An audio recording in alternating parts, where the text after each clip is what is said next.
What do Yokohama F Marinos, Urawa Reds, and Nagoya Grampus all have in common?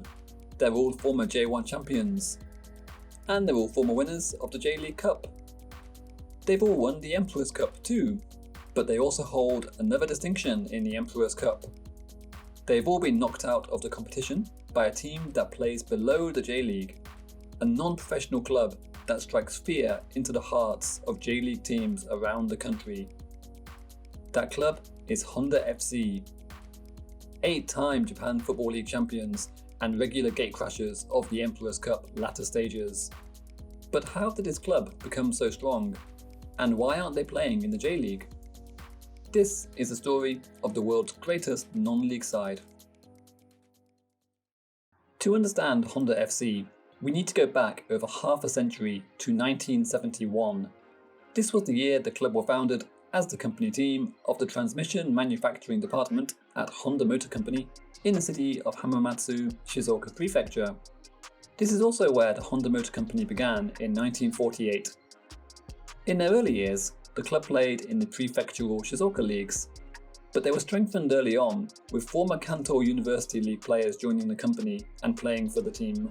And in 1975, Honda stepped up to the Japan Soccer League Division 2, which was the second tier of Japanese football. After winning the league title in both 1978 and 1980, the club were promoted to the top flight for the 1981 season, and they would stay here until the league was disbanded and replaced by the J-League.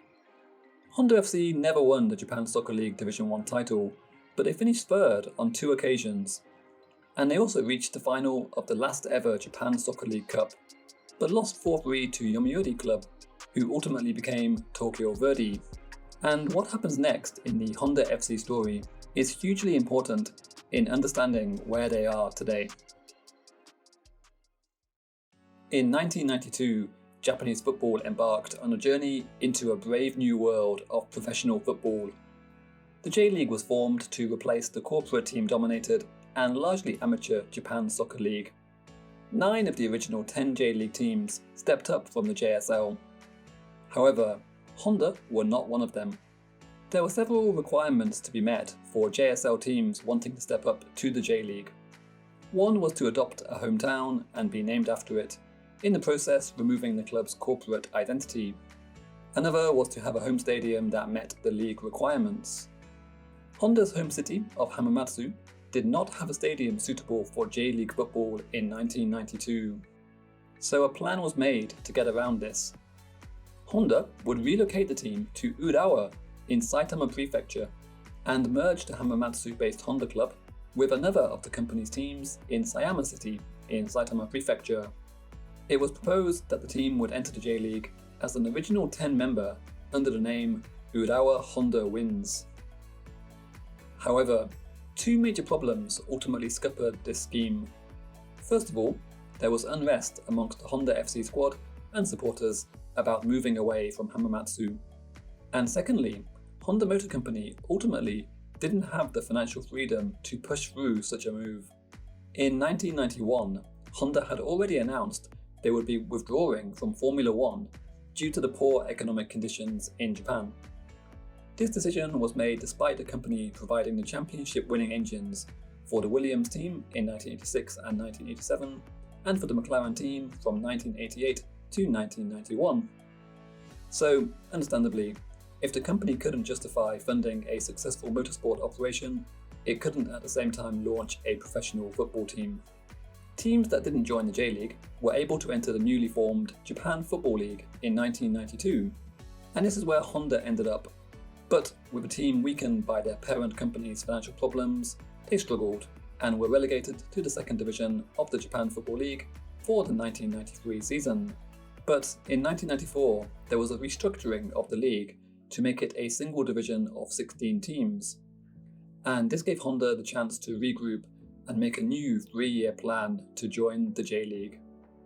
Honda invested in the club's Miyakura soccer stadium to bring it up to J-League standards, and the plan was made to change the team name to Hamamatsu FC. Again, however, economic forces were to kill Honda's J-League dreams. At this time, Japan was suffering from the worst manufacturing recession in its history, and there was a lot of negativity in the local media about Honda spending money on a J-League team under these conditions. In 1999, the J-League expanded with the formation of J2, which also meant a restructure for the Japan Football League. Many of the former Japan Football League teams joined the J2, but Honda remained an amateur, non-league team and became a dominant force at this level. Since 1999, Honda have been the team to beat in the Japan Football League. They've won the title 8 times, finished runners-up 4 times, and have never finished lower than 7th. They were at their most dominant between 2016 and 2019, when they won 4 titles in a row. This incredible league form has also caused problems for teams with J-League aspirations. To win promotion from the Japan Football League to the J-League, a top 4 finish is required, but with Honda having finished in the top 4 17 times in the last 23 seasons, it means in reality there are usually only 3 promotion places up for grabs. This has made Honda FC the gatekeeper of the J-League.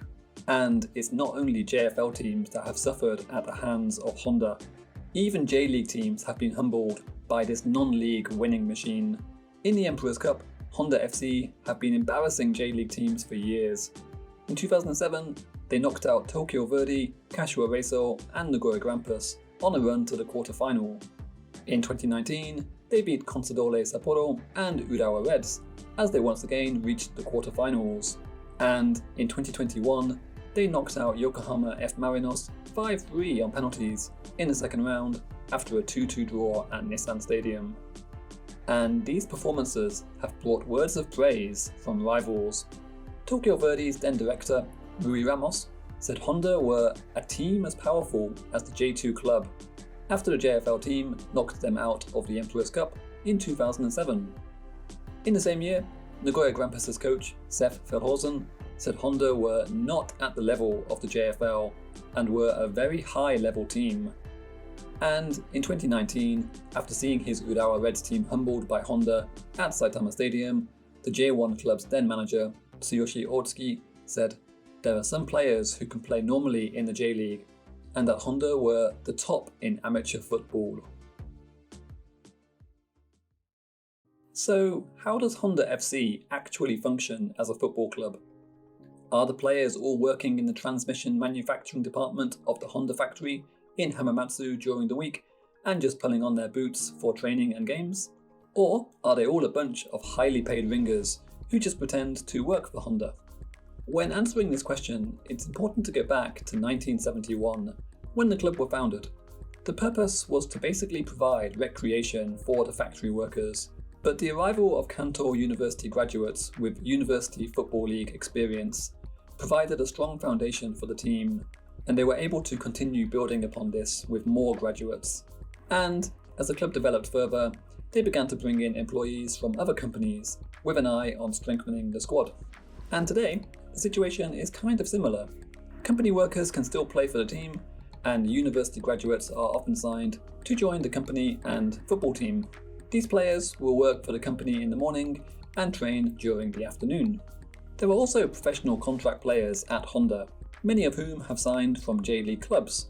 These players are officially enrolled in the General Affairs department of the company, but their primary role is to play for the football team. And maintaining this status as a non-league club also suits Honda's current vision for the team. Entering the J-League means a name change that removes the corporate identity from the club. This would take Honda away from their roots as a team for Honda workers. So staying in the Japan Football League with a mix of company and professional players, and with fans who both work for Honda and live in and around Hamamatsu, seems the perfect situation for the club. So that was the story of Honda FC. Do you think they're the best non-league team in the world? Let me know in the comments. And as always, thank you for watching.